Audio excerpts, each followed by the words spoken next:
Hey, guess what? It's Thursday again, and I get to celebrate with you here on a couple of different platforms going live.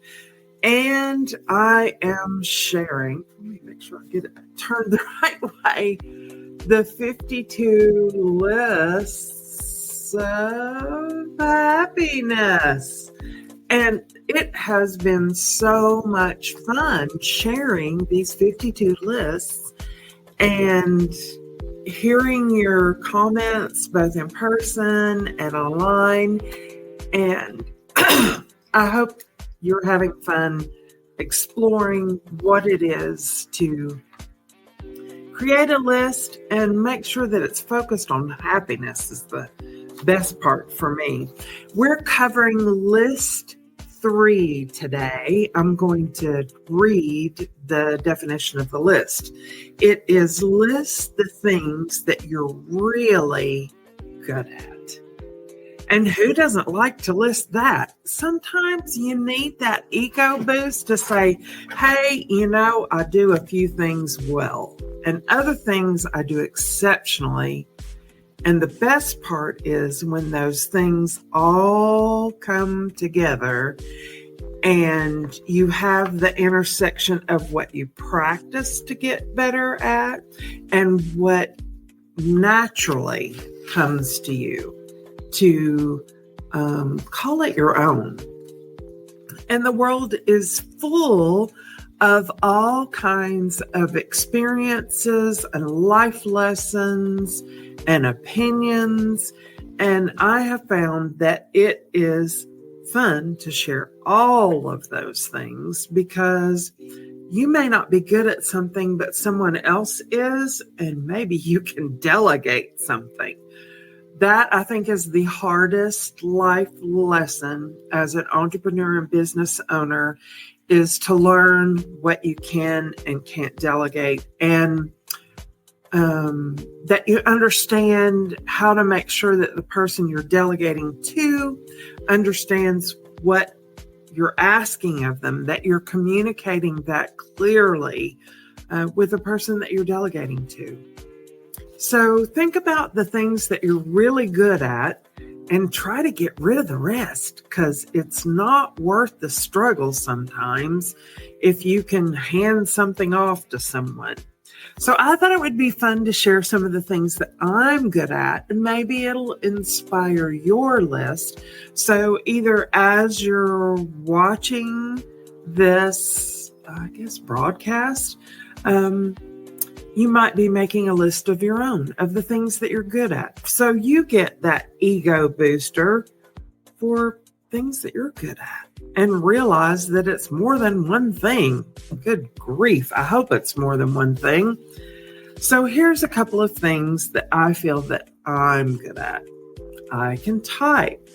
Otherwise, I might not have my job for very long because a lot of my communication is done via email. So I don't interrupt my clients during their busy days here at the Concierge Office Suites.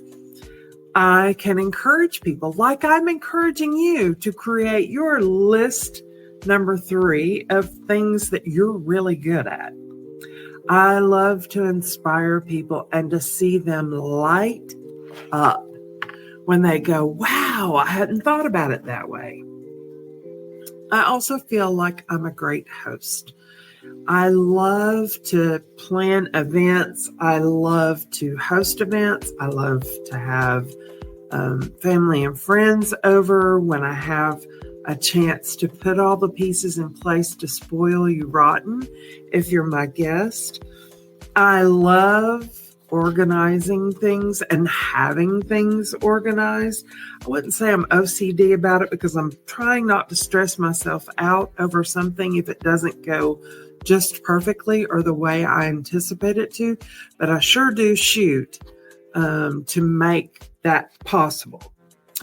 I can say that I'm good at being methodical, and I love to plan things so I can make things happen. And sometimes willy-nilly works great, but it sure can be stressful. So I love to plan things so I can, I guess, mitigate the surprises. I feel like I'm good at marketing and speaking in front of groups and being on the camera and sharing my thoughts for the day because it is just my point of view. I love to cook and I love to eat wonderful food that is exceptionally made.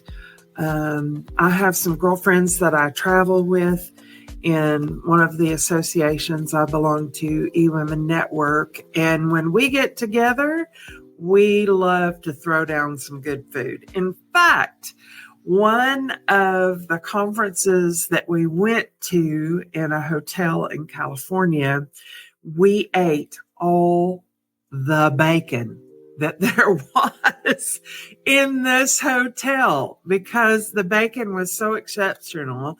And they had to get more because we love the bacon so much. So just saying, there's a weakness for some of us in this group. I love planning trips and I love traveling and I feel like I'm good at it. I don't like adventure travel. I like slow, relaxing, seeing beautiful things travel. I love pedaling my stationary bike, going nowhere as fast as I possibly can.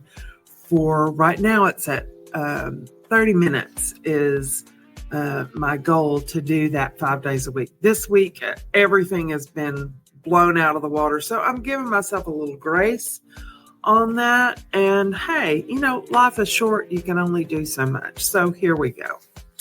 And my last thing on my list, number 3, is I'm good at caring for others, or at least I think I am. Maybe I need to ask them if they feel cared for.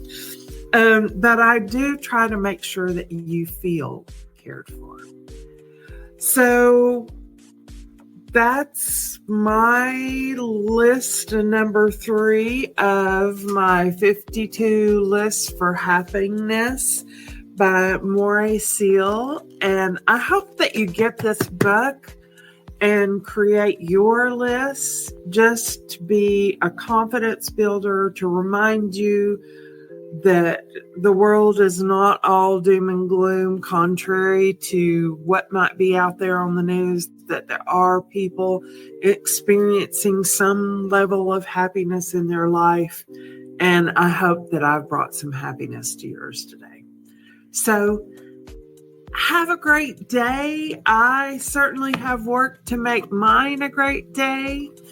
And hey, I guess I'll see you next week. Have fun out there and know that when you're struggling with something, that I'm thinking about you and I'm your biggest cheerleader to make it through to the end as long as you're doing something good for someone else. So, hey, here's a little happiness into creating your list, number 3, with a few items that make you happy and that come to you naturally. Have a great one.